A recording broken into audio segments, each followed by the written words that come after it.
Hello, everybody, and welcome to the program again. Thank you for joining us. The Atheist Experience is live November 9th, 2003. I'm your host, Martin Wagner. Ashley Perrien, my co-host as always. Good afternoon, folks. And this show is sponsored by the Atheist Community of Austin, a nonprofit educational organization promoting positive atheism and the separation of church and state. ACA has weekly meetings every Sunday morning at 10:30 a.m. at Hot Jumbo Bagels, 307 West 5th Street, downtown between Guadalupe and Lavaca, except for the first Sunday of each month when we have our lecture series at the Mayor's Room of the Austin History Center, which is downtown at 9th and Guadalupe. Our lecturer for December is Dr. Robert Solomon. I believe that's his name.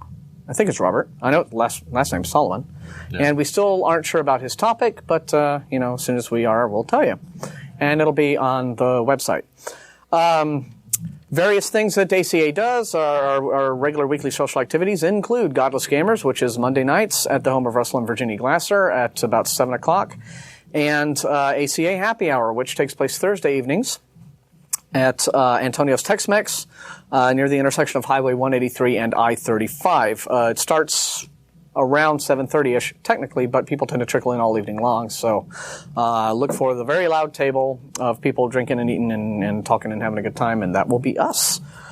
The Nonprofits is our bi-weekly internet audio show, which plays at the atheistnetwork.com website at 2 o'clock in the afternoons. That is every other Saturday. So yesterday was the most recent episode at atheistnetwork.com, and so 2 Saturdays hence, which I think is the 22nd of the month, unless I badly miscounted.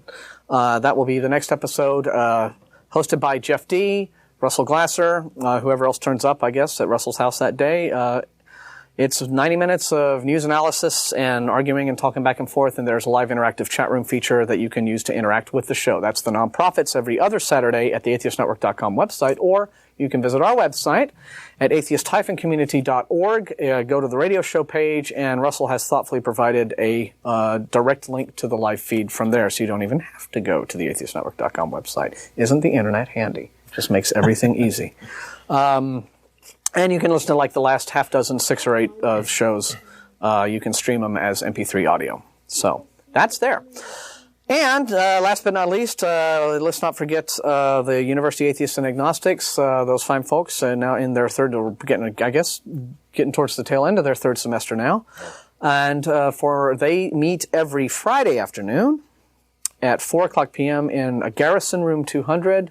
And they have a website which will come up on the screen here eventually, as soon as Steve finds it. University Atheists and Agnostics is, there it is, studentorg.utexas.edu/UAA. First really successful university registered UT student organization for atheists.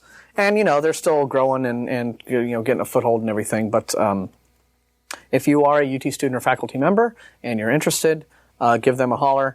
And I'm sure Charles and Crystal or someone affiliated with the group will be happy to tell you all about it.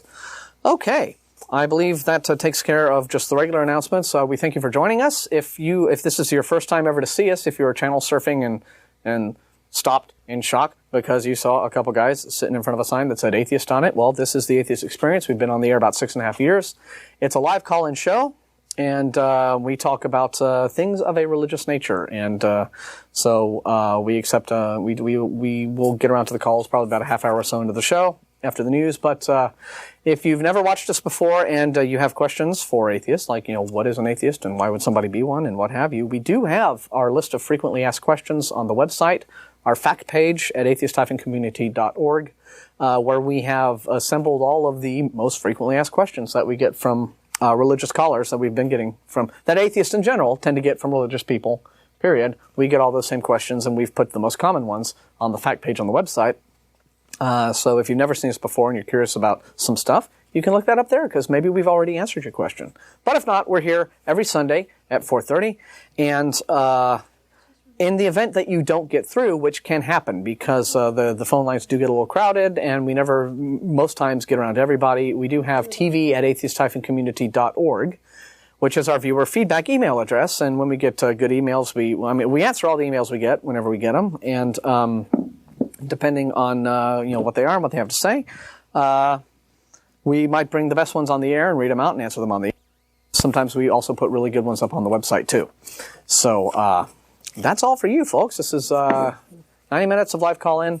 And we did get a letter about last week's show from one viewer, whose name I don't remember, but it was a really funny letter. Some guy wrote us in. And sometimes we have a guest on the program. And last week our guest was James D., who was a retired UT Classics professor at University of Illinois. Plus, I think he came from University. He made very specific points about whether it was Illinois or Chicago, and I can't remember if it was Illinois of Chicago or Chicago of Illinois. But did he teach at UT? He taught at UT. I believe so, yes. Yeah, okay. So he was a classics professor at UT, but he came from Illinois. Yes. And you're right. There were like 3 universities in that area, and he was like, wanted to make damn sure we didn't confuse any of them.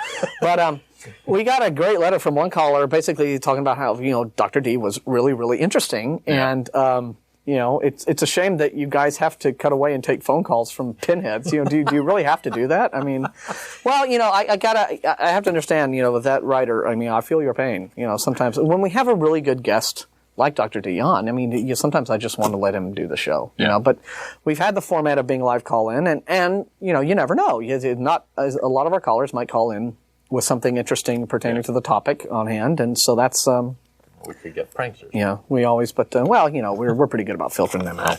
But, in any event, so I understand. I would have, we could very easily have gotten 1 or 2 shows out of many of the topics that Dr. D talked about, but, we appreciate, the comments all the same, because we agree with you. He was tremendously interesting, and we hope to have him back sometime. So, I think that about takes care of it. So it's over to Ashley for the news. Okay. What do we have, Ashley? Relatively light on the news side this week. But good news week. Good news. Yeah, yes, very positive, definitely. favorable, great stuff. We'll be getting to that later, though. We're going to do bad news? First, we're going to do kind of the wacky one. The wacky news. Passaic, I want to say. Passaic, New Jersey. Yes, Passaic. Okay. On a vacant lot where drugs were once freely traded in this North Jersey city, the Virgin Mary is now appearing in, of all things, the form of a tree stump. Now then, I question the grammar of the sentence. It makes it sound like Virgin Mary is looking like a tree stump, rather than the stump is looking like the Virgin Mary. Virgin Mary is now appearing in, of all things, the form of a tree stump. Yeah, so she's there. Mary looks like a tree stump. So she turned up, but she looks like a tree stump. Yeah, and so how does anyone know? Passing by. Yeah, how would anyone? Yeah, that's not the best writing. Who wrote Jonathan Miller? Jonathan Miller needs to get a handle on basic up on the grammar. Yeah, basic sentence structure is. What they see precisely is unclear, of course. Yeah, we don't know if it's Virgin Mary or it could be a tree stump that looks like Virgin Mary, or it could be Virgin Mary having a bad day, looking like a tree stump. Which can happen on a bad day. But many say that in the chipped wood they discern a pattern that looks like the Madonna. One woman said that the pain in her chest stopped after she came to see the stump. The man who has visited 4 times said that his hair still stands on ends and chills go down his spine when he shows up. So we're still, again, even. One problem solved, one problem created. With truck horns blaring on the background on Saturday, All Saints' Day, about 40 people stood on wood chips and placed flowers and devotional candles on the site. Now nearly bursting with both, and apparently if you keep this up with lots of chips, woods, and tree stumps about, it will be bursting. It's amazing. Okay. Bursting into flame.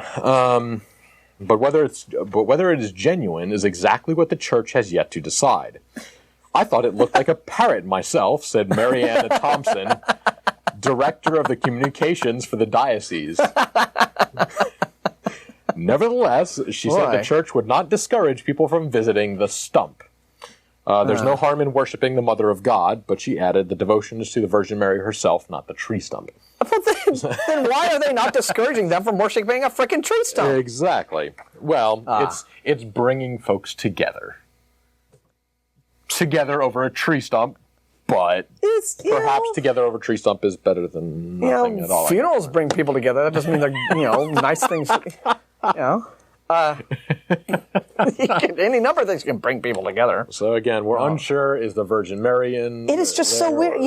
This just goes to show how completely alien even the very concept of critical thinking is to people in general. Yeah. When they fetishize over these, just random objects. Especially when something like this, I mean, the image is always so, it's just a hood.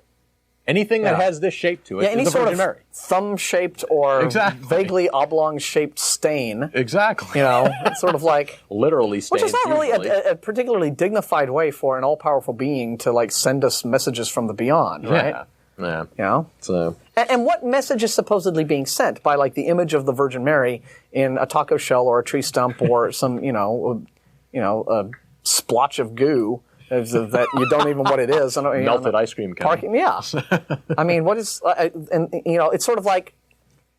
Even if they were actually able to prove that this really was some sort of supernaturally created image of the Virgin Mary that really did come from, like, it's really magical in origin, then my question is sort of like, and your point is? I'm supposed to glean from this, I know. What is the message here? Is it pick up the laundry? What is it sort of like, But what this is, there's a big, long write-up on this, and you ought to go to the Skeptics Dictionary to check it out. It's a phenomenon called pareidolia. Okay. Pareidolia, I think it is. And this is when you discern, like, a pattern in just a thing, right? Yeah. And this is, it's like, oh, look, the cloud looks like a butterfly. Yeah. Okay, that's pareidolia. But in the case of people, like, seeing the Virgin Mary in various, forms of liquid or solid or matter. Pizzas. Yeah. So it's a different sort of thing than just somebody looking at a cloud and seeing shapes, because at that point, because what that's doing is it's sort of reinforcing an irrational belief system that they already have. Yeah. And then it's very, very difficult to sort of explain to them, no, well, see, all you're doing is you're seeing this thing and you're associating it with a shape that you already know something about that represents something important to you, and you're attaching the association to that thing. Yeah. It's hard for them to you can't really break through the belief wall. Well, our mind is wired to try and find patterns, and the human face is a pattern that we are just geared for. We will find that in pretty much anything. But I have to question the sanity, right, of somebody who would. I mean, okay, let's say you're a devout Catholic, right? Yeah. Let's say you're just, Mass 3 times a week or whatever, and you do it all, and you're really devoted to the church, and why is it, why, okay, obviously you have you quoted one person in that article who said, well, it just looks like a parrot or just some random thing, and, why is it that some people feel like they have to have this reinforcement of, oh, I saw it in a tree stump. This tree stump image of the Virgin Mary has to be the real deal, because if it's not... I must bring it flowers and candles. Yeah, because if it isn't, that would mean what? That they couldn't be a devout Catholic anymore? I mean... Your faith is worth less? Yeah, You don't have a tree stump? I mean, would they believe less if they were to just admit, it's a thing that kind of looks like the Virgin Mary if you look at it a certain way, but, that's not what being a Catholic means to me. Yeah. It's very strange. There's a particular psychology that goes with the whole pareidolia phenomenon. Yeah. And I've actually seen that. I remember reading a story a while back. They actually had this computer with a camera set up, and it was set as, I think they were programming it as a security or a testing thing. You'd sit in front of it. It would kind of scan your face, look for certain patterns, and match it up, and so it could tell who you were just through a camera image. But it was just looking for faces. It was looking for this pattern. Yeah. And eventually, I mean, they got it to the point where, they just threw a jacket in front of the camera and it would find faces in it. The facial recognition software. Exactly. Actually, what it was doing was it was finding faces when nothing was in front of the camera.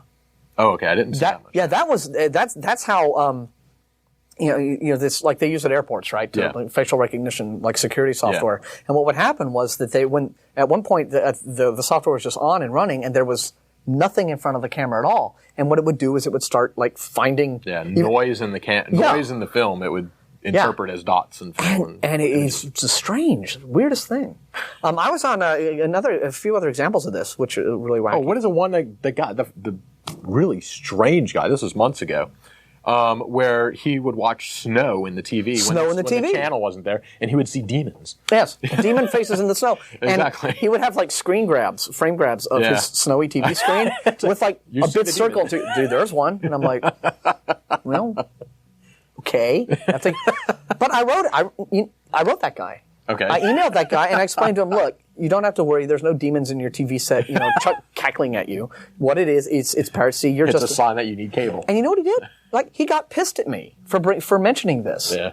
That I couldn't get. It was like, dude, I think that you would be happy to learn that there weren't really demons, menacing you from your television screen. But, he wrote me back saying, no, you're wrong. I see them and they turn their faces and look at me. And so I'm going to kill file you now so you can't. And it's like, dude, what is your trip? Okay? It's like, you would think somebody would be happy to know that they weren't being menaced by demons. Another crazy one that I saw, and before we'll get on to the next. Yeah. It would help. Let me see that whiteboard for a second. I have to illustrate this to really get the point across. So, there was a photo, I'll just do, of an American flag that somebody had taken at like some used car lot, right? And I won't do, all the details, but like, okay, here's the flag, right? Da-da-da. And we'll, so what had happened was someone had taken a photograph. We may need to adjust, Steve may have to adjust the contrast in the control room to get the idea. Make that visible. We'll do it. Anyway, so there's a flag, right? And what someone had done. You turn it to the side, it's better. Is it the camera doing that stuff? All right. Anyway, there we go. Whoa! And the darkness falls on the planet. There, leave it, Steve. Thanks. Perfect. Okay. Well, it's not perfect. Anyway, what someone had done was they had taken a photograph of this flag, standing in such a way so that the sun was right about there, behind the flag, where I just drew that circle. And what it did was, the pattern of the weave of the cloth reflected the sunlight, sort of. Oh, in a cross or something like that. Yeah. And there, so you saw this, right? And it's like, and the guy was like, "See, this is proof that God is watching over America." And I'm like, "You moron! You complete and utter pinhead! If you were to step like 10 feet closer to that flag, the sun might be down here, and then you've got Antichrist America."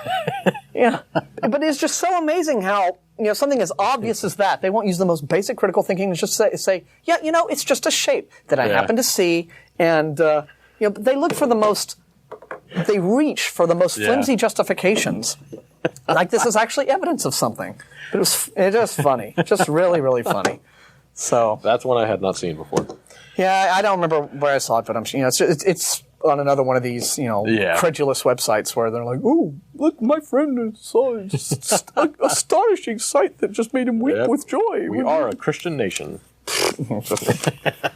Ditto head. All right. So anyway, it's called pareidolia, folks. So the next time you see your you see Pluto in the clouds. Yeah, you see Virgin Mary in an oil stain or in your toilet bowl or something. It's just it's called pareidolia. You're just making an association there. And why it's so important that remember that when it was at the hard water stain in the hospital window. Yeah, and so many devout, goofballs showed up that they blocked the traffic. Yeah, it was like the lane to where emergency vehicles come into the emergency room. They were blocking that. Yeah, it's like, good Lord, ridiculous. Look at a water stain. That's cooking. Okay, what's next? Okay, next one. The good news now? That's actually kind of a fun, lengthy rant that we did. Let's do more. Okay, go ahead. Okay, next one. If you've been watching the show, you know about the School Board of Education. State Board of Education. State Board Texas, of Education, yeah. They were having hearings over the last couple months about textbooks, biology, and something else, which I forget right now. Biology was a big one, at least. Well, the hearings that we attended on the 10th were about the biology books. Yeah, okay. It's basically approving, the publishers come out with all the different textbooks, they bring them before the board to review, the board says yay or nay, and then they kind of go on printing them and publishing them. And it's very important because Texas is the second largest buyer in the country. That's number one, I think. The article here says second. Oh, okay. Next to California. Oh, right. Okay. So right. But yeah, California is the big one. We're second. So basically, if California and Texas decide to buy the books, that's nationwide. That's all that's going to be published, really, because it's not worth publishing a book for New Hampshire. Yeah. So anyway, they had all these different books, and it's biology, and they had bits in there on evolution. And the Christian right just went absolutely frickin' nuts. Yeah. Trying to get in all the textbooks that, evolution is a flawed theory, and here are all the problems with it. And this was spearheaded by those fine folks at the Discovery Institute. Exactly. Behe and Dembski and all those kind of people were involved in this also. Oh. And you're right. We've been talking about this ever since the hearings happened. September 10th. It was a month ago. The last hearings were. Yeah. Went all night. I didn't get to do my testimony until something like 10:45 at night. Yeah. That's how late it went. I think it ultimately wrapped up at about 2 a.m. Yeah. Insane. But something on the order of 170 people testified at this, and this is a thing that any citizen has the right to do, right? Yeah. Yeah. And Texas Freedom Network, which is this religious right watchdog organization. I mean, well, they're a watchdog organization. They watchdog the religious right. They're not religious right themselves. Got to be clear. Tree stump bird. Anyway, they made the scientific community like really aware of the importance of this. For the scientific community in previous decades really did sort of ignore the religious right, basically. Yeah, they dropped they did not take seriously the threat to sound science education from the heavily political far right wing of Christian fundamentalism and how they will try to politicize science. And I guess they figure, Scopes happened and it's all okay now, so we don't have to worry about this anymore. Well, no, I mean, apparently in nearly 100 years nothing has changed. And we still kind of have to fight these fights, but the fight is so much more disingenuous now because of the rhetoric that the Discovery Institute and its people use. Yeah. But the scientific community came out in force at that hearing. We had everybody. We had Steven Weinberg, Nobel laureate, brilliant, and managed to convince the majority of the board. Yeah. That it was not in the best interests of students or education or anything to let these special interest groups politicize education and try to politicize science. Just not appropriate. Yeah. And so what was they? So they approved the book. So anyway, they went through all the hearings, and on what is it? I think on Thursday. They voted 11-4, and you can guess where that line was cut. Yeah, I know who 2 of the 4 were. Exactly, yeah. To approve all the books en masse. Yeah. And then the next day they had a final vote, and they all voted unanimously. Yeah. So all the textbooks will be accepted as is, and so basically the schools can now decide which of the 14 books they want to use. Yeah. And pretty much they're unaltered. Yeah, because, which is exactly what, the scientific was fighting for. Yeah, the community was wanting, because they said, look, all of these books in their current form do a perfectly adequate job of explaining where the strengths are in current evolutionary biology and where there are still questions. Yeah. The problem with the Discovery Institute, right, was that they have all these disingenuous criticisms, and they have a lot of all of their criticisms are essentially unscientific. Yes. Everything that they seem to think is a flaw in evolutionary biology really isn't. These are unscientific criticisms. Yeah. And the majority of their criticisms come from a guy named Jonathan Wells, who has a book called Icons of Evolution, which is this, one of the UT professors there said he was actually going to use that book as an example of how not to write about science. Okay. Because it's just a collection of distortions and errors of fact, not peer-reviewed. Jonathan Wells has never had a peer-reviewed paper, from what I've read. And he, and I don't know that a lot of the Christian fundamentalists who think he's some great authority know this, but he's a Mooney. Or at least he was. He was a follower of Reverend Moon. Wow. Okay. And he wrote an article that there's actually a link to on our site where we have like our all of our speeches that the ACA members gave are on our website. I quoted from that article in mine, and then there's a link to it on the website. But where he basically says that he was inspired. He wanted to devote his professional life to destroying Darwinism because father. Which is how followers of Reverend Moon refer to Reverend Moon. Yeah. Through talking to him, and Reverend Moon has basically decided that evolution is the devil's work and everything, and so this is not scientific, right? Yeah. Yeah. And evolution as a scientific theory is every bit as open to critical analysis as anything else. Yeah. But you've got to make sure if you're going to criticize it that your criticisms are scientifically sound, and that's just not what Jonathan Wells has. It's not what William Dembski has. It's not what the Discovery Institute has. Yeah. And this is purely political. Their criticisms stem from a politically motivated movement to try to sort of, bring about some Christian golden age in America that they think is somehow under threat. Yeah. This is all some big, broad, it's all rooted in this fear that, their very beliefs and their very American way of life is under siege or something. And Christians are so persecuted and so being put down in this country that they became president. Yeah, yeah. That we have more churches per capita than any developed nation in the world, but somehow there's some horribly oppressed minority. Yeah. Now again, remember, these are only like really far right-wing fundamentalists. Yeah. There was among the speakers there were a number of the two I remember specifically. There was a Baptist minister who spoke in favor of we'll get to that in a second, in favor of like teaching evolution and keeping it separate from religion, keeping religion out of science class. This was a Baptist minister. Yeah. And his testimony did not go over well with some Discovery Institute people because according to some eyewitnesses, one of our members saw this, Samantha Smoot from Texas Freedom Network saw this, like some Discovery guys followed this Baptist minister out in the hall and just verbally harangued him for several minutes, called him nasty names. And it was all just generally unpleasant. Basically saying, look, if you'd talk to us, this wouldn't be. They think that all Christians have some obligation to walk in lockstep with them. Yeah. That if you don't take their fundamentalist view of Christianity, you're not being a true Christian. Yeah. Another girl who spoke, in fact, she came on right after Stephen Weinberg. She was a graduate student from Rice in molecular biology, and described herself as a very, very devout Christian.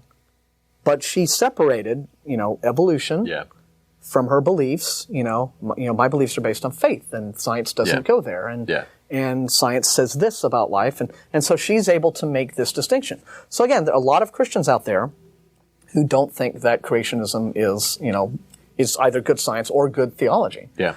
But the Discovery Institute hates those people. In fact, they think those people are worse than just the mainstream non-theistic scientists who are out there supporting evolution. They refer to those people as theistic evolutionists. Yeah. And they essentially treat them like they're traitors to Christianity and you should shun them and all that. Yeah. So it's really, it's very much this us versus them partisan thing that they've got going on. And it's really all about trying to, I think, push this theocracy movement in America that they seem to think they need. But anyway, State Board of Education, congratulations to them. They didn't bow to the political pressure. They passed all the textbooks. So, big thumbs up to all the groups who were there and spoke on the behalf of the science stuff. I know the TFN was very big in this one. Mm-hmm. A lot of our members spoke, and a lot of scientists were there and speaking, and so big thumbs up on our side.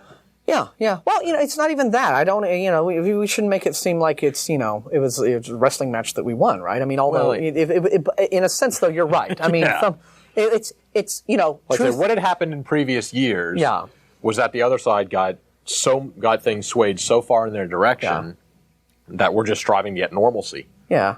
We're just trying to get a little equality back here.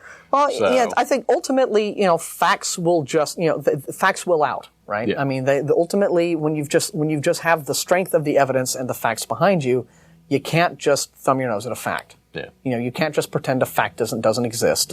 Yeah. Even if despite it happens how to be much they try. Yeah, if it happens to be inconvenient to you, and it's another thing. It's them.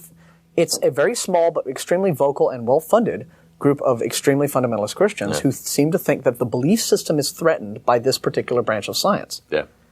And this is not the first time this has happened, right? Something like 400 years ago, it was astronomy. That was the big science versus religion battleground. The heliocentric solar system and all of that. And that was, and the Catholic Church just, would kill scientists. Giordano Bruno. Literally. And, they can't burn people at the stake today, but they can still, be very much a nuisance in terms of, and so today it's biology. Who knows what it'll be 400 years from now? 400 years from now, I suspect that, the church, or that people in general will snicker at the idea that anyone ever doubted that evolution happens. Just like today we snicker at the idea that anyone ever thought that the earth was flat, or that the sun went around the earth, which was very serious back then. Galileo was right and the church was wrong. We're finding that Charles Darwin was right and the church was wrong. And now who knows what's going to happen 400 years from now, where the next big battleground between science and religion takes place, if Christianity even exists in in any sort of tangible form in 400 years. Fascinating week. And Speaking of astronomy, actually, there was a lunar eclipse last night too. Unfortunately, nobody in Austin could see it because of the thick layer of cloud everywhere. Frickin' weather. But yeah. Oh, I forgot. I didn't bring the article either, but it was some kind of weird. They had a Harmonic concordance this week also, That was yesterday, actually. Who had this? I don't know if it was even posted to the list. It was posted to another list I'm on, Astronomy. Okay. Basically, 6 of the astrological objects in the sky, essentially, lined up in such a way that they formed a perfect 6-sided hexagram. Oh, more pareidolia. And so yeah, I mean, now the funny thing here is that they used like the Earth, the Sun, the Moon, Mars, a couple of things which are, you know about them. No big deal. The other one that they used was this tiny little, like spitball of a rock, which was called Chiron or something like that. I can't remember. Oh, isn't that Pluto's moon? No, it wasn't that. Okay.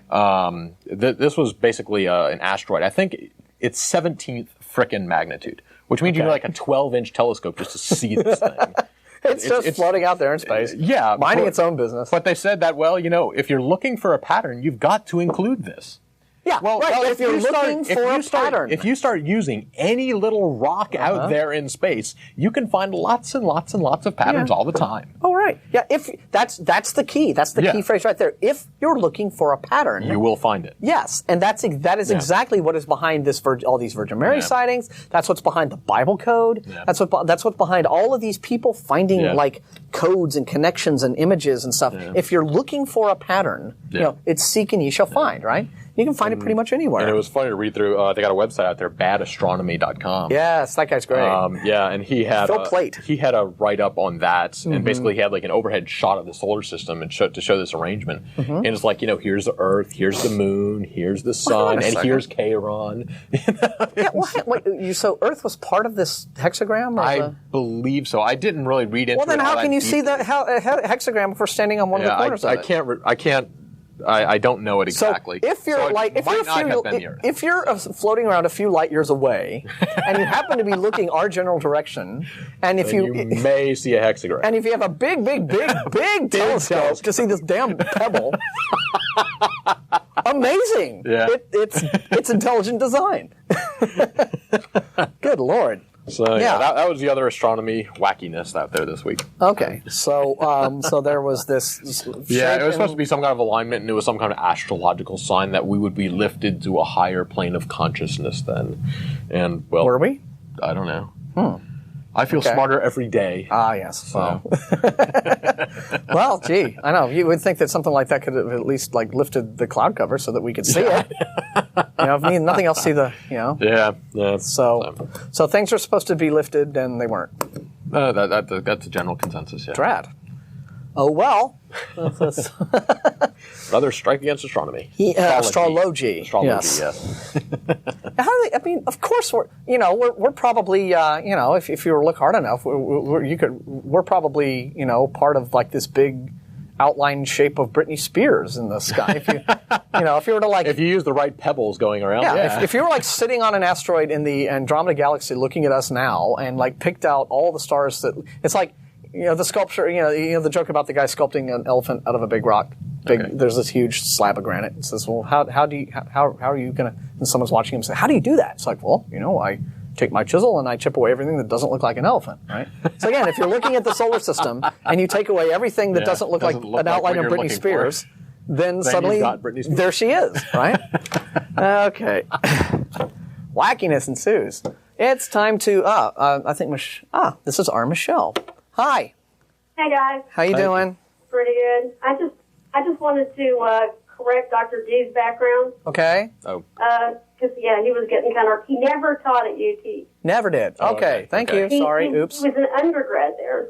Oh. Oh. Okay. And he was. Okay. And he taught at the University of Illinois at Chicago. So we got it backwards. We thought he went to the University of Illinois at Chicago and he taught here, but no. Right now he has visiting scientist status, which allows him to check books out at UT and things, but it's not really an official position. Right. Okay. Well, he was brilliant all the same, and we really appreciate having him on the show. So. Oh yeah, and with the textbooks, they weren't really approved as they stand. There were pages and pages of corrections. But there was nothing that Texas Freedom Network thought really threatened evolutionary education. Okay, was it more just technical errors and glitches and misspelling? Well, there were some instances where they wanted maybes instead of R's Okay. that they found a little disturbing, but it didn't really detract that much. Okay. Yeah. Okay. But the fact is that none of the books were not approved. Right. Which is what Terry Leo and the Discovery Yeah. Institute and all, and the right wanted. Yeah. Yeah, I guess one of the great things that Texas Freedom Network did was to get the UT professors so involved. Oh, yeah. Yeah. Dr. Dave Hillis, I found out today. He's used to be head of biological sciences. He's like the head of the International Evolutionary Science Group. Mm-hmm. And when he testified in the first hearing, they didn't ask him any questions. Mm-hmm. Okay. So he made it a point to call them up and say, well, given my background and who I said I was, I'm really surprised you didn't ask me questions. Yeah. And he made himself available, especially to Cynthia Thornton. Mm-hmm. And she called on him a lot. And Yeah. he basically tutored them privately about, what real scientists think. Yeah. Oh, excellent. Yeah, that was another amazing thing about those hearings was that Terry Leo, who is the one of the board members who is pretty much like hand in hand with Discovery Institute, would ask the creationists like questions for 10 minutes, right? Yeah. And then when a real legitimate credentialed scientist got up there and gave his routine, there were no questions. Yeah. And finally, one of the professors, I forget his name, but you'll probably remember Michelle, but he was the guy who was really flamboyant and talking. Andy Ellington. That guy, he was awesome. Yeah. Yeah. And he basically called them on that, said, look, you're asking all the, I challenge you. I'm an expert. Ask me some questions. You have been asking all these detailed questions of people who are not experts. I'm an expert. Why don't you ask me some? Right. And I mentioned it too in my testimony. he pretty much, and you said, gee, I find this rather right, and then sure enough, did they ask you questions? No. Do I sound like I know what I'm talking about? Oh, we can't ask her any questions. Yeah. Yeah. Well, anyway, that's it. I'll let you go. Okay. Thanks for the info. All right. Okay, sure. Bye. That was Michelle Gadouche, our co-chair, who always does a fine job helping get things organized with the group. So yeah, it really was something to see. Our website on the past events page has all of Russell's links to the coverage he's put up, and there are quite a number of MP3 files of some of the many of the speeches, both on the anti-evolution side and the pro-evolution side, and really interesting to hear some of the exchanges and some of the speaking that goes on. But who's next? Bobby is on line 3. Hey, how you doing? I'm sorry, Jesus. Did you drop him? My mistake. Call back, please. We'll put you on. Sorry. I don't know why I did that. Okay, well, we'll get a few of these other names, and then I did not mean to do that. I just I clicked, just sort of, okay. All right. But go there, listen to the MP3 streams because it's very informative, and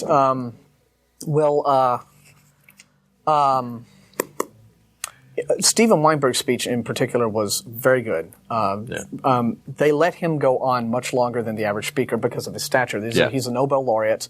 And got a big warm hand from everyone. He's very eloquent and very dignified. And in terms of his speaking, you can tell this is a man who has been in academia, really knows how to deliver his messages and talk. And do we have Bobby back?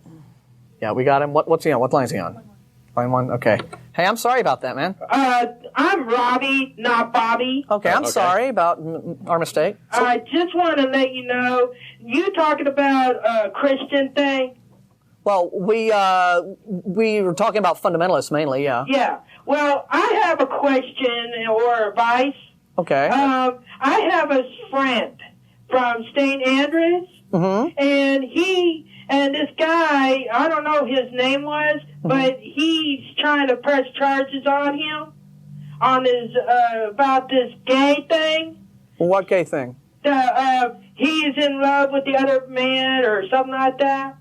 Okay. I'm not quite sure I understand the circumstances of the situation. Is this a specific case or something you're talking about? Yeah.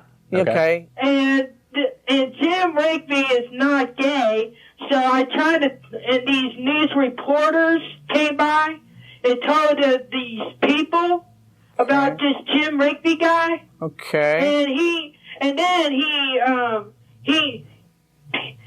I tried to tell these reporters this is none of their business.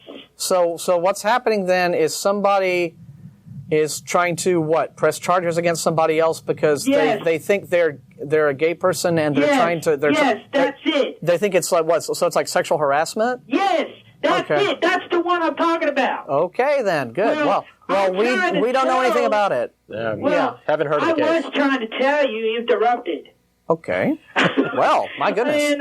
And I was trying to say is I tried to tell Jim Rigby, the pastor. Okay. I tried to tell. Okay. Now it's clear. I'm sorry. I don't mean to interrupt you again, but see, we weren't quite sure why this is significant. So the man who is being accused is a pastor. Correct. So someone is accusing a pastor of. So this is like all the Catholic priest thing. Someone is accusing a pastor of molesting him, and he didn't. The pastor didn't. Okay. Yes. Well, then That's the one I'm talking about. Okay. Well, we hadn't heard about it, and I wasn't sure who this Jim Rigby person was. But then when you mentioned he's a pastor, he's an older man. He's taller than me. Okay. And he's a kind of funny guy. He's trying to do the preaching and everything. Right. Okay. Well, one of the camera people on the news. Mm-hmm. And the other one is a lady reporter. Okay. And she was trying to report to the people, and the people told this reporter about this gay thing. So people are accusing this man of being gay, and he's not. That's correct. Okay, well, then I think if that's true, then I think that's not fair, and I think that those people should watch out because that pastor could sue them. Yeah. And we hope it works out for everybody involved. Okay, thanks you guys. Thank you. Uh-huh. Wow, glad we got that cleared up. Okay, well, we know that the whole the priest pedophilia scandal was a horrible thing. Yeah. But we also know that sometimes when this happens, it sort of takes its own life, and sometimes people get falsely accused who haven't done anything, and that's not fair. Yeah. And so, and we know that people shouldn't be. When someone tries to take advantage of a situation for their own benefit, they're like, "Oh, there's this big pedophilia scandal right now, and I don't like this person who happens to be my priest, so I'm going to accuse him of this." And it happens I hear it happens in like custody battles a lot. I didn't actually read the article, but non-religiously related. I think there was this one guy who scammed. I guess it was the government or whatever, and companies out of $100,000 because he made up a wife and kids that died in 9/11.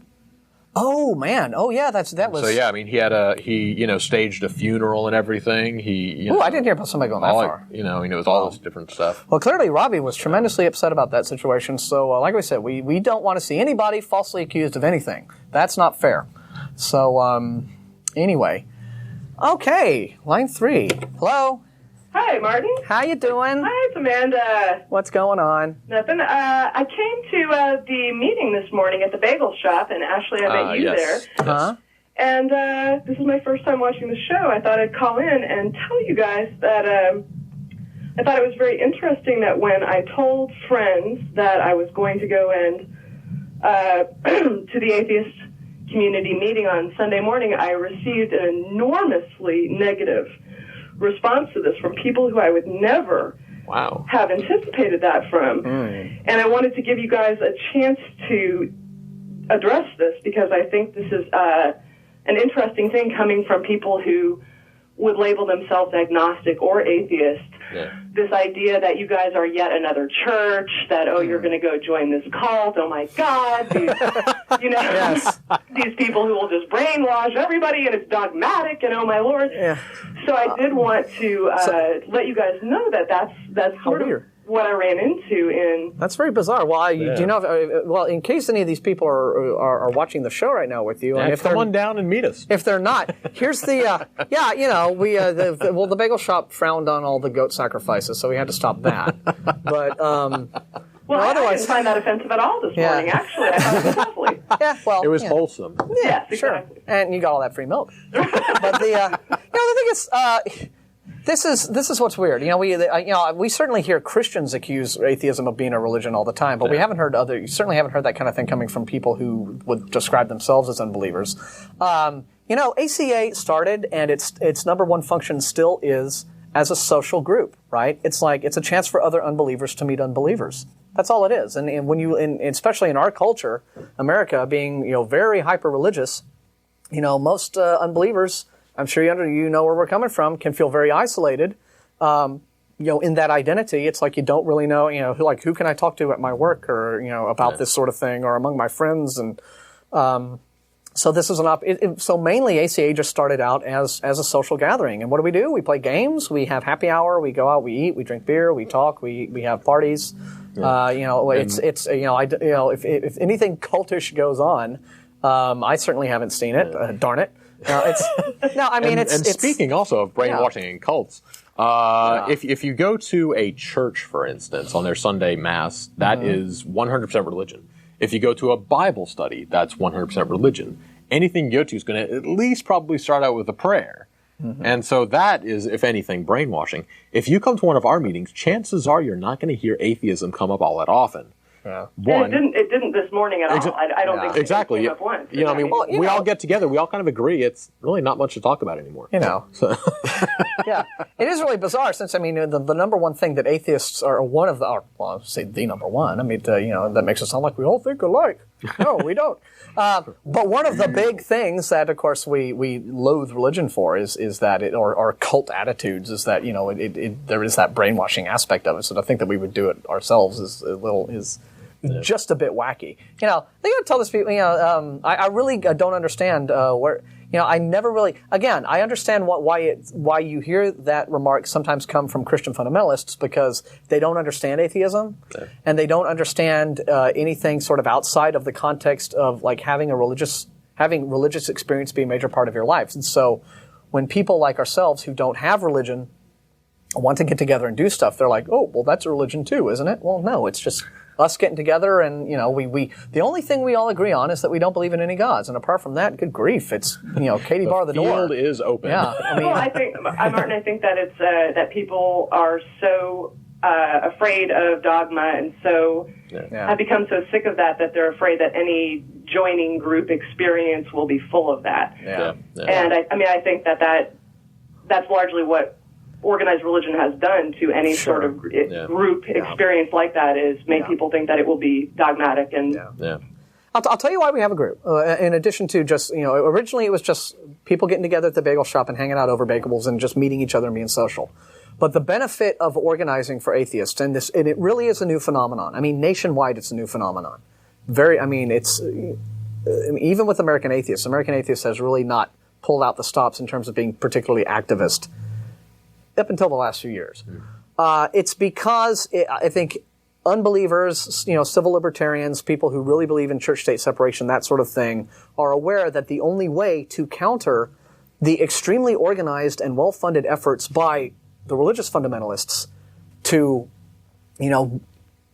for all intents and purposes, theocratize this country, right? Get sort of all these special dispensations for their faith, to get mandatory prayer in school, to get religious monuments on, states, on government-sponsored ground, to get all this sort of official acknowledgement of their belief system, regardless of, whether you like it or not.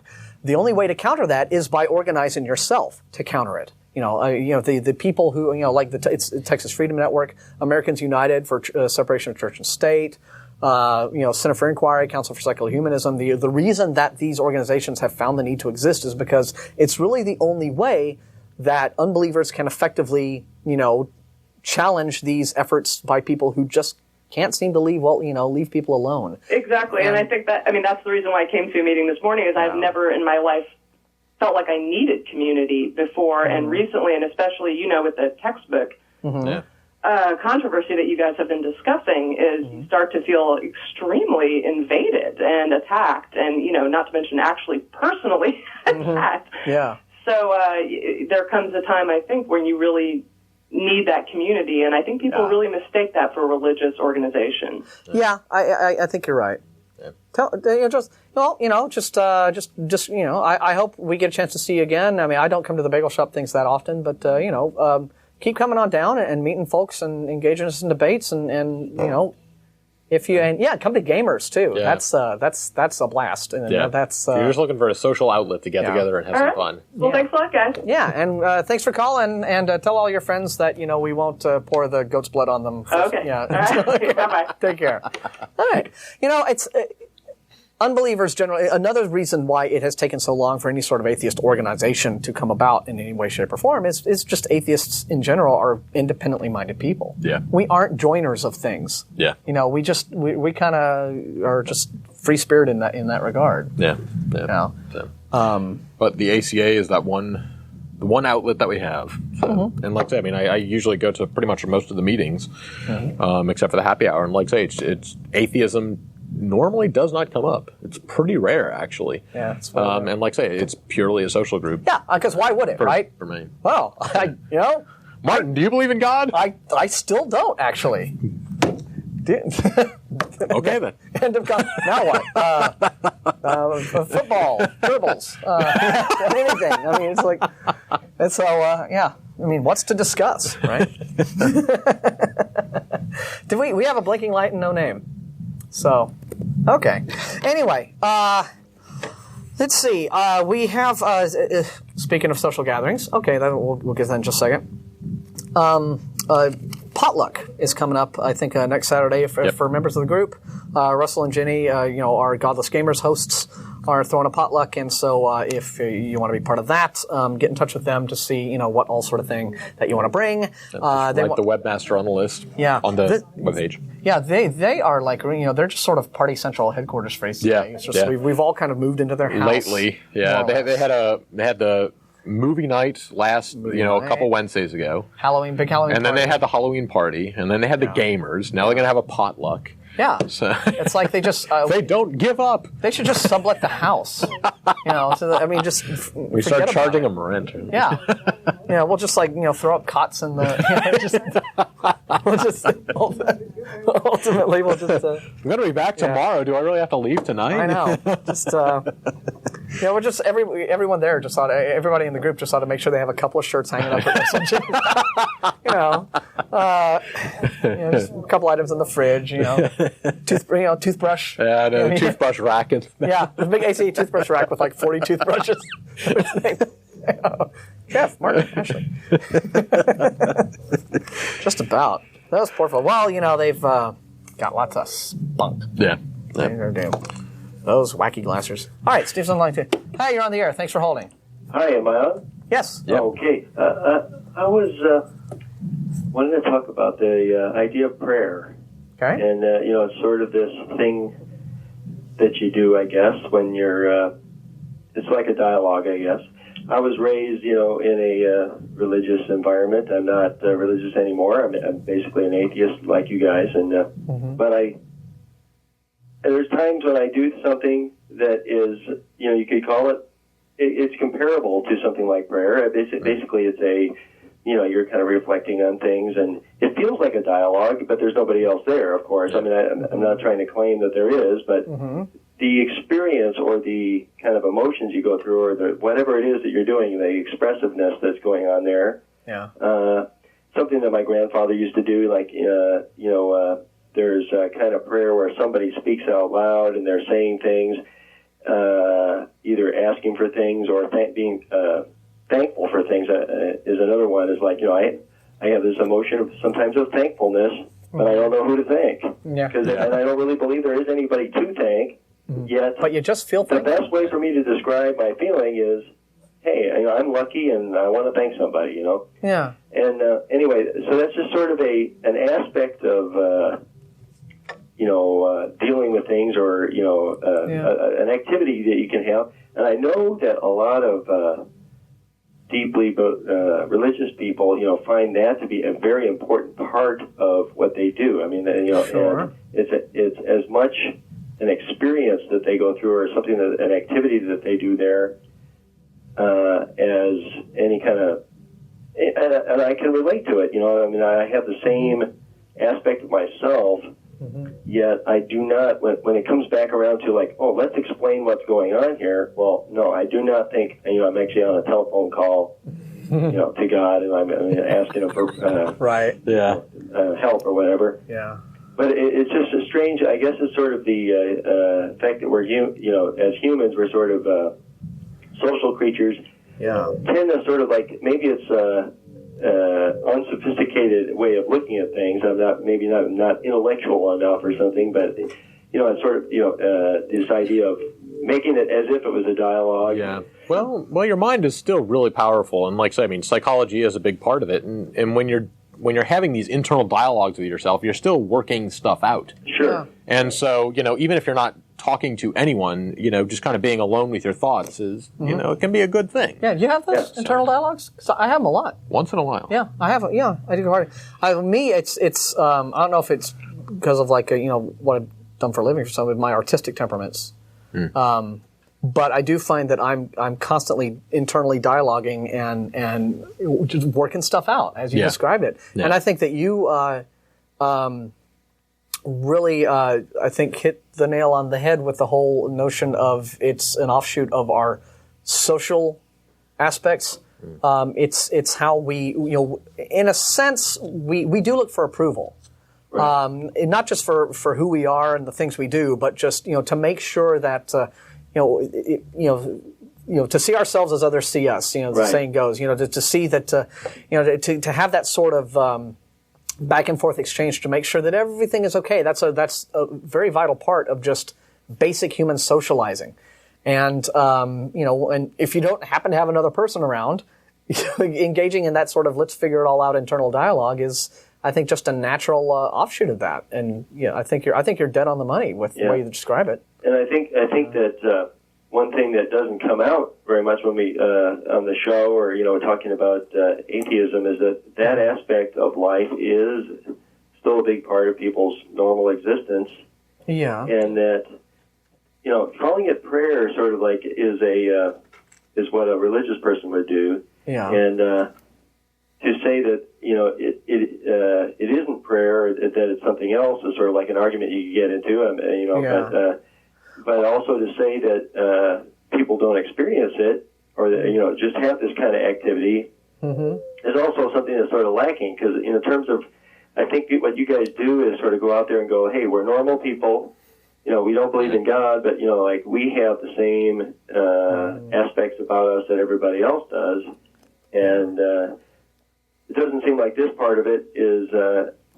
It doesn't get addressed very much. It quickly gets into kind of a logical discussion of what makes sense or doesn't make sense in terms of explaining things. Yeah. And in terms of explaining things, I mean, you could explain these things. It doesn't have to be explained by a god, right? They have again psychology. Yeah. Yeah, that is a good point, and you're right. It hadn't occurred to me that much that when atheists don't address that sort of thing very much in terms of its being a kind of universal activity.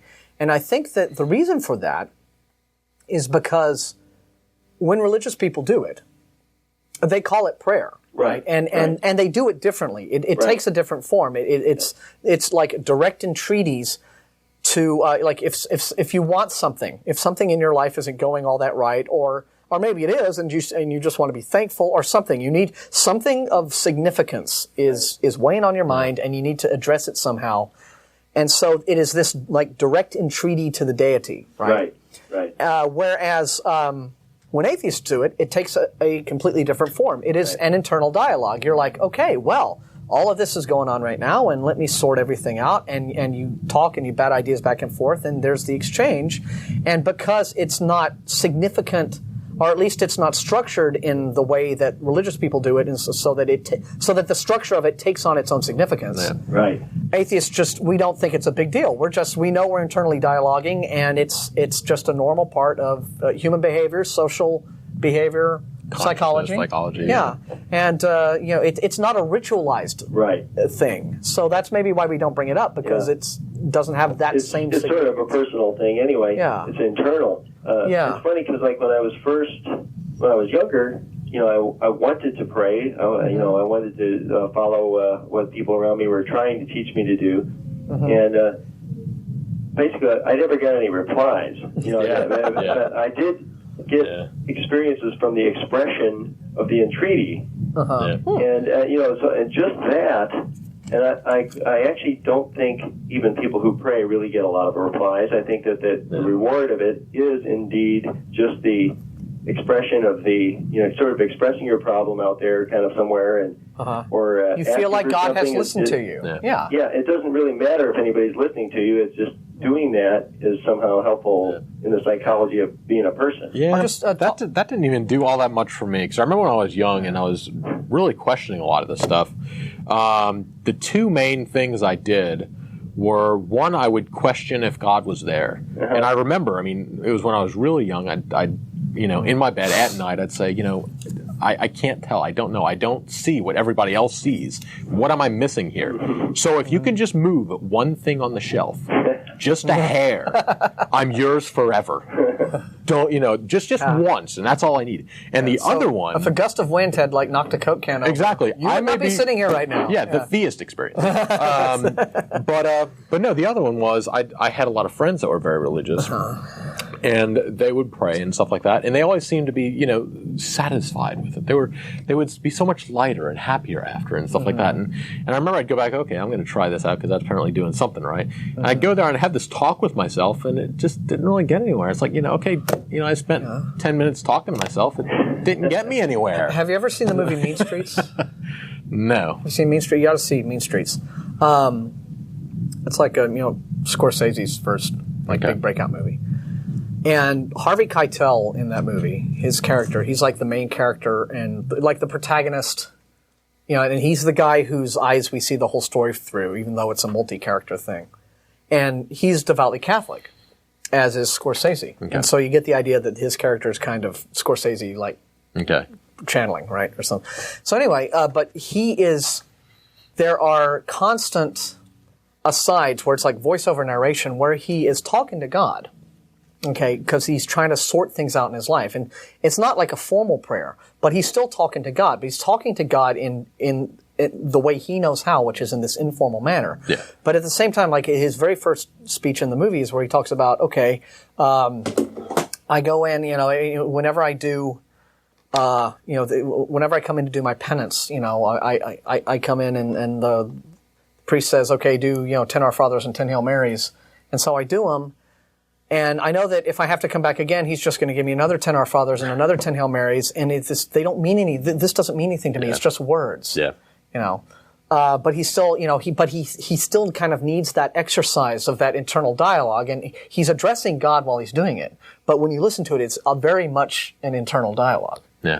And so that's a really interesting sort of dramatization of like this, what you're talking about there. Right. It's what does it do for people, the whole process. And, I guess sometimes I think when people call in the show and stuff, they're thinking that, I guess it's hard, if you don't share the fact that goes on inside of yourself in terms of, or just that the sort of,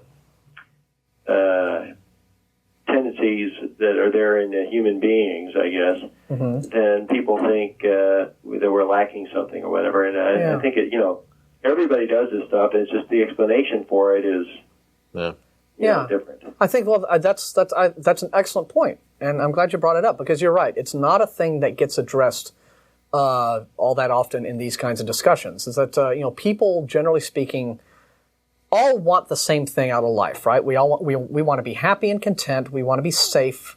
We want to be successful. And we want to be whatever a good person is. Yeah, we all people generally speaking have the same desires.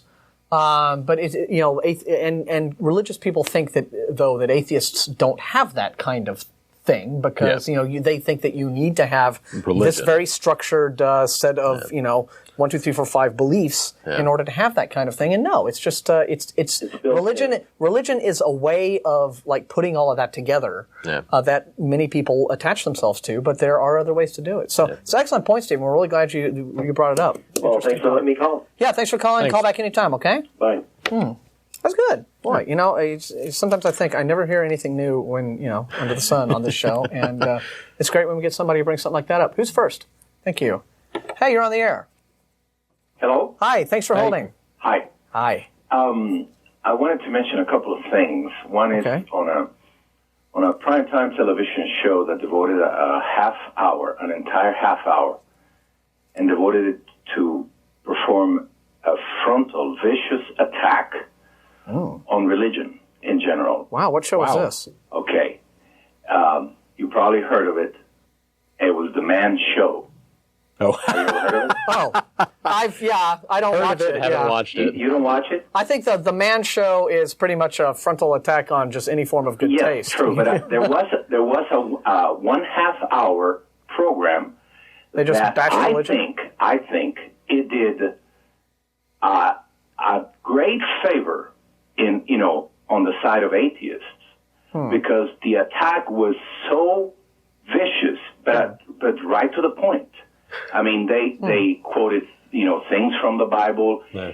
They discredited all religions, right and left, all in an attempt to show the side of the man that is not religious. You see, okay. But you know how they exploit in the Man Show all the the beer drinking guy, the macho guy, the wife beater guy, whatever it is.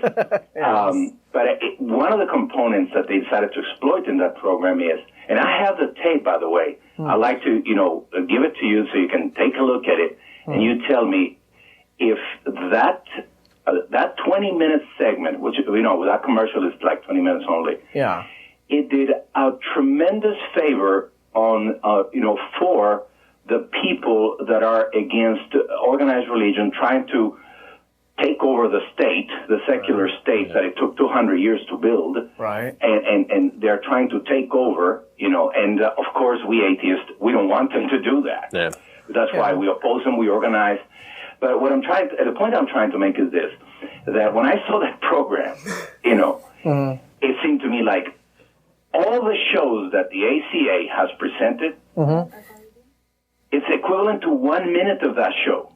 As far as the effectiveness of presenting how we certainly don't have their audience. I mean, that's for sure. I mean, this is the audience of this show is tremendous. It's in the millions. Yeah. And the point they made is tremendous because they show the ridiculous side of religion, which we, as I watch the ACA show, right, the Atheist Experience, we don't conduct much of an attack. We say, okay, you're religious, fine. You're religious, be religious. That's fine. I don't want to convert you to atheism, but leave me alone because I want to be an atheist.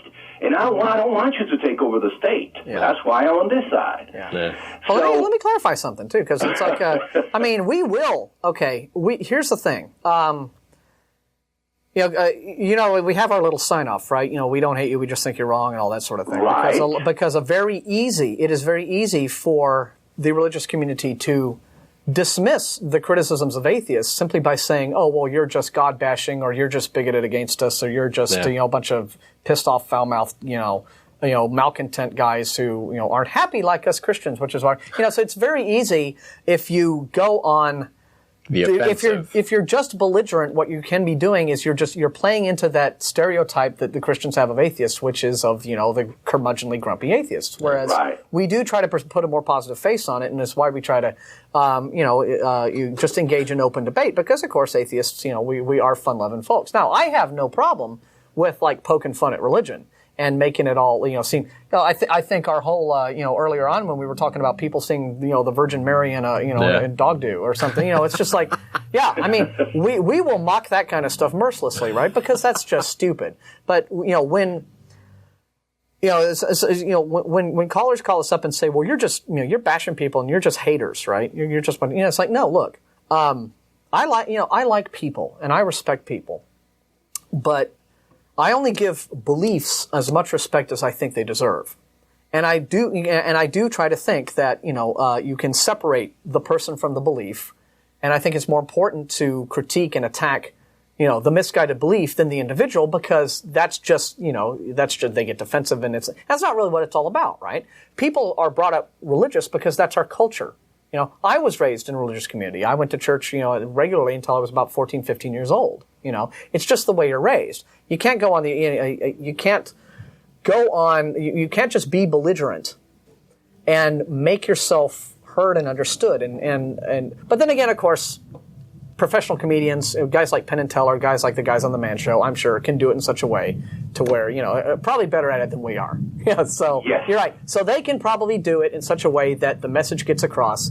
And if that's the case, then I think that's terrific. Right. I agree with you in the approach that the ACA has. Mm-hmm. I just wanted to mention that, the Man Show to show an alternative way of dealing with these religious absurdities, and in a very frontal attack. And I was so happy to see that show that I taped it, because I usually tape that show. Yeah. I don't get to watch it on a regular basis. Well, when Adam Carolla was on it, I watched it sometimes because I like him. No, this was with a new set of guys. Yeah, I understand they've got like new guys, and I'm like, I always hate it when like a TV show gets all new guys, and you're like, oh great, now I have to get used to these all new guys. Yeah, well, anyway, enough of that. It's happened to I just wanted to make another comment. I've been hearing a lot about the word intelligent design, but I haven't picked up a book to see what it is exactly what these guys say. But I've been trying to put together all the things that you say on the show about, intelligent design that the other people say. And I figured okay, if there is an intelligent designer, well, but he's pretty bad at it. Like, for example, why is it that our heads don't swivel all the way to the back? Or for that matter, why is it that we don't have an extra pair of eyes in the back of our heads? That would be quite convenient. Or why do my eyes not work very well and I need contact lenses? Right. Or all the defects, that appear in nature, both in humans and animals, whatever it is. I mean, this design sucks, basically. Right. Well, I'm taking over the exact concept of intelligent design, but can you clarify that a little bit? Oh, well, that would be the end of it. Okay, sure, we'll do that. The whole notion, I think that what is fundamentally at the core of intelligent design arguments is a logical fallacy known as the argument from ignorance, or the argument from incredulity. Actually, it's like everything I see around me is so amazingly complex that I just can't imagine any other way that it could have come about, other than if there were some sort of deliberate, purposeful designer, intelligent being at work making all this stuff to order. So that's a basic logical fallacy. It's called the argument from incredulity. I can't imagine it could be any other way than my preconceived notion. The problem, of course, then, is that when you actually look at things in nature and you see, design that doesn't really make a whole lot of sense, and that does present a real big problem for, proponents of ID. Okay, well, why do we have an appendix, and why do our tonsils need to get taken out, and why are some things that seem to be designed, when you look at them very closely? Yes, they're complex, but complexity is not always a prerequisite for design. Give you an example.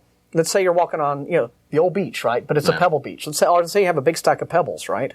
And you know how pebbles are. They're all asymmetrical and they're misshapen and they're lumpy but then let's say you find one in the middle that is a perfect sphere. Yeah. Okay. Now, out of what would be the likelihood that which of these is the designed one? Yeah. It's likely that. What's more likely, that a perfect sphere just could have happened by nature, or that maybe somebody could have sanded that down? Yeah. But a perfect sphere, mathematically, if you were to map the surface, is the most likely outcome, basically, from what's going on. Well, I was going to say that if you map the surface of a perfect sphere mathematically, it is simpler than an asymmetrical pebble. Oh, yeah. If you map the surface. Yeah. So this would be a case where simplicity and not complexity would be evidence of design. Yeah. So it's based on all of these logical fallacies and misassumptions. And if you want to know more about what the ID crowd is trying to argue, you ought to check the talkorigins.org web archive. And Steve will put that URL up on the screen. Thank you very much. Thanks for your input. Bye-bye. Okay.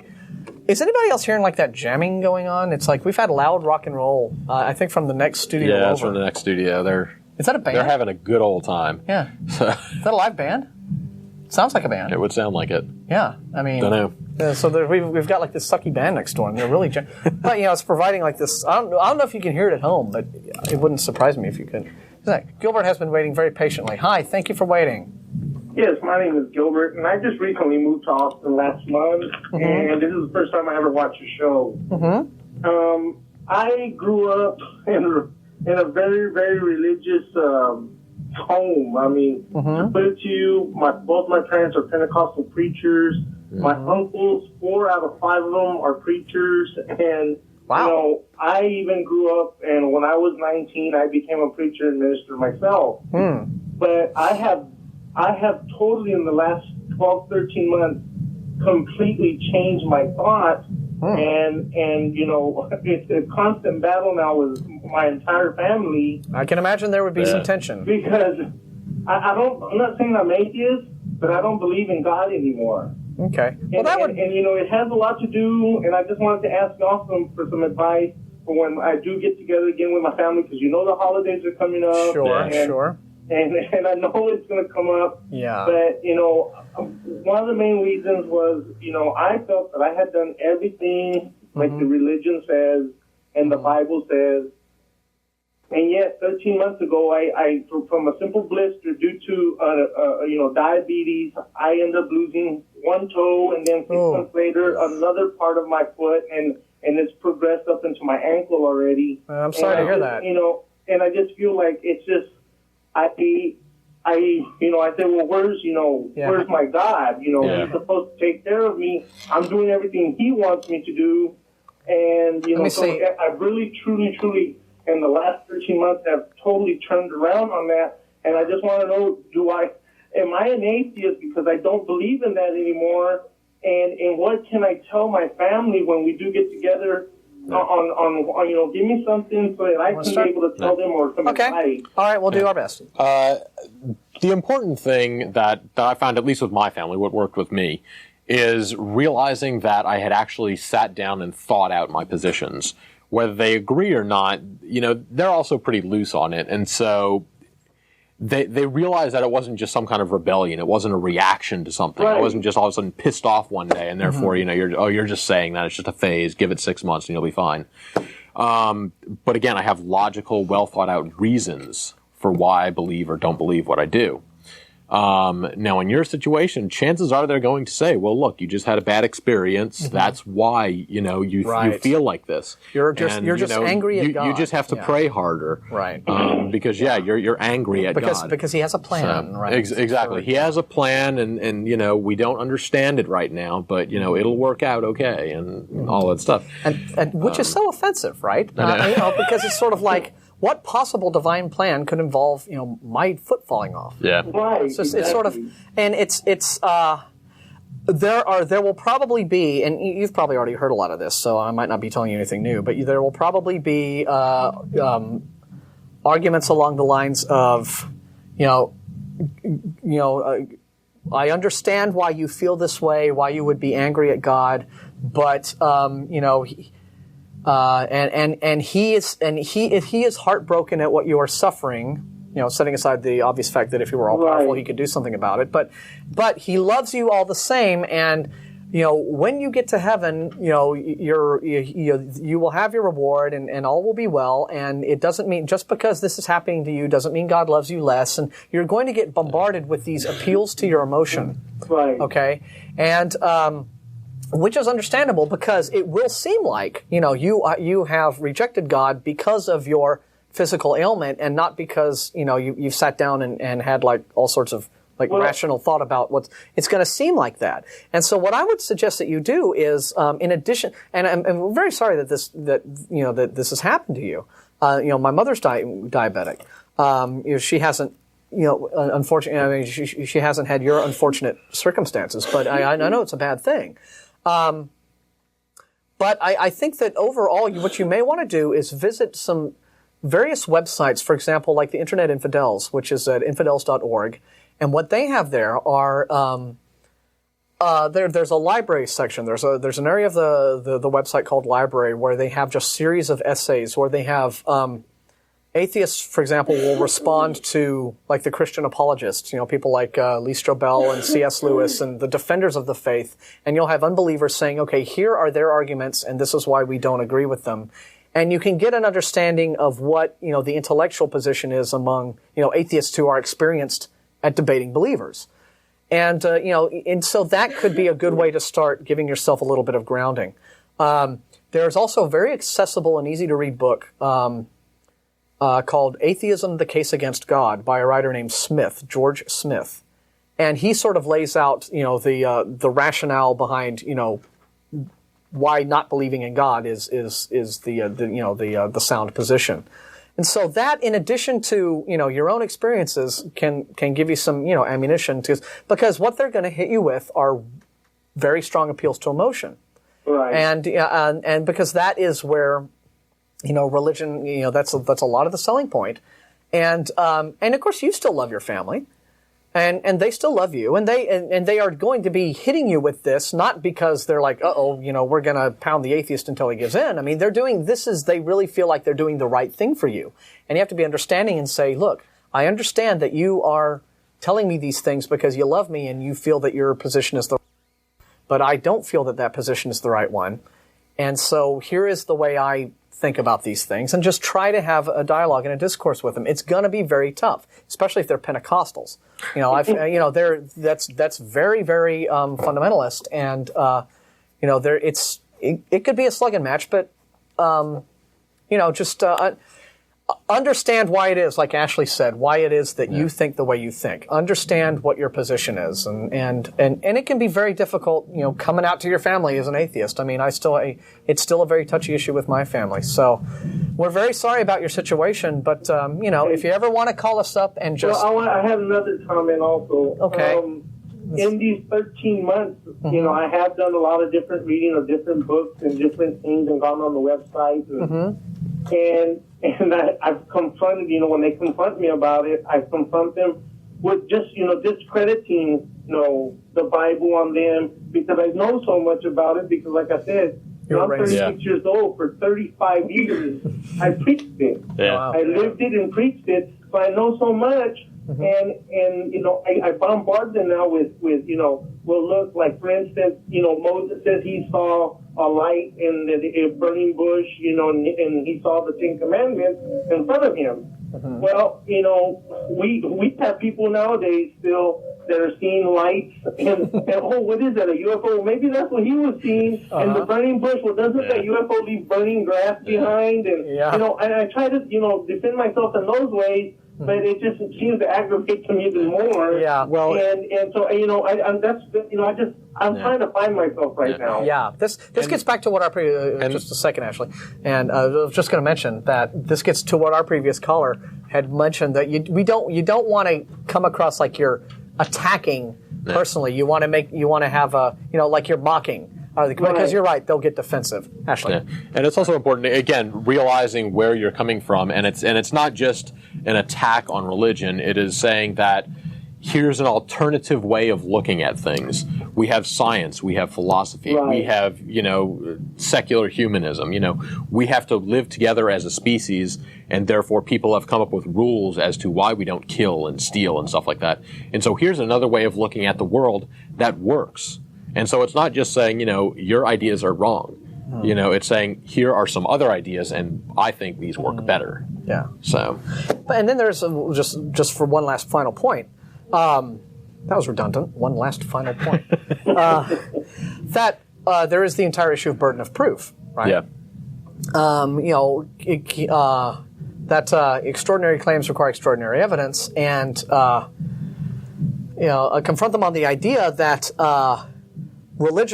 religion really ultimately comes back down to just believing these claims, these extraordinary claims, on faith, and not really caring whether the evidence is terribly strong. Yeah. And that entire process of accepting extraordinary claims without extraordinary evidence and just being satisfied with a faith position is not rational, and then there are sundry reasons why. Now if believers could meet their burden of proof for their God, if they could present their hard, tangible, testable evidence, that would be an entirely different thing. But what you constantly hear from believers is, no, you got to take it on faith, and that's not. Well, it goes back to what you were speaking about earlier about brainwashing.